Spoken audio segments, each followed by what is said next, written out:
सम्भाषणसन्देशसंस्कृतमासपत्रिकायां प्रकाशितानां बालकथानां ध्वनिप्रसारणम् इदं बालमोदिनी इति। सञ्जीविनी नाम पूर्वम् अनुशिर्वः नाम राजा पर्षियादेशं पालयति स्म। तस्य आस्थानवैद्यस्य नाम बुर्जोयः इति। सञ्जीविनी नामकः औषधिः अस्ति इति सः श्रुतवान् आसीत्। तत् औषधिसस्यं भारते पर्वतप्रदेशे उपलभ्यते इत्यापि श्रुतवान् आसीत् सः। एतम् अंशं राजानं निवेद्य सः अवदत्, यदि भारतात् तत् औषधिसस्यम् आनीयेत तर्हि युद्धादिषु मरणं प्राप्तवताम् उज्जीवनं कर्तुं शक्यम्। अतः तस्य आनयनव्यवस्था चिन्तनीया इति।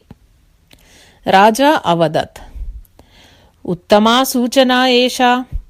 भवान् एव तस्य आनयनाय भारतं गच्छतु इति। एतत् अङ्गीकृत्य बुर्जोयः भारतं प्रति प्रस्थितवान् एव। मरुभूमिम् अतिक्रम्य पर्वतान् आरुह्य अवरुह्य नदीः तीर्वा खातेषु सञ्चरन् च सः बहूनां मासानाम् अनन्तरं भारतं प्राप्तवान्। भारते पर्वतप्रदेशेषु सर्वत्र सः तत् सस्यम् अन्विष्टवान्।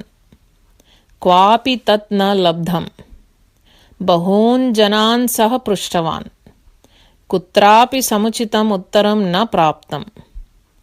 नितरां श्रान्तः सः चिन्तितवान्, तत् सञ्जीविनी सस्यं मया न प्राप्येत इति भाति, अतः प्रतिगमनमेव वरमिति।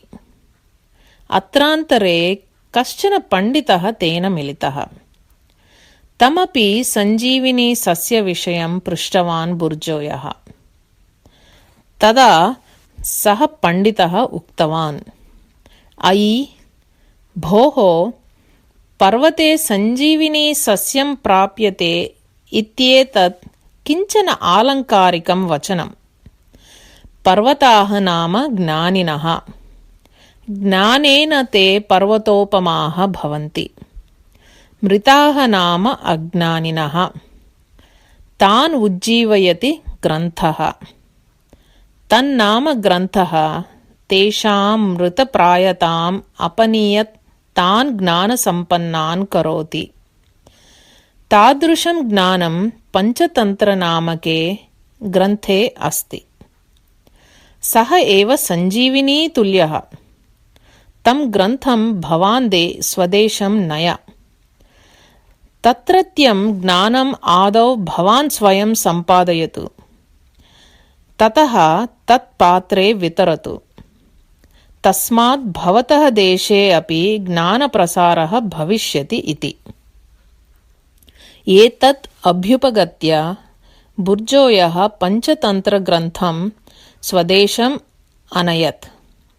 स च ग्रन्थः तहलवी भाषया तेन अनूदितः। एषा घटना तहलवी भाषीये पञ्चतन्त्रे विवृता अस्ति। ततः अग्रे स च ग्रन्थः सिरियाक्, अरबी, पर्शियन्, युनानी, Latin, German, Slav, Italian, Hebrew, English इत्यादिभिः भाषाभिः अनूदितः अभवत्।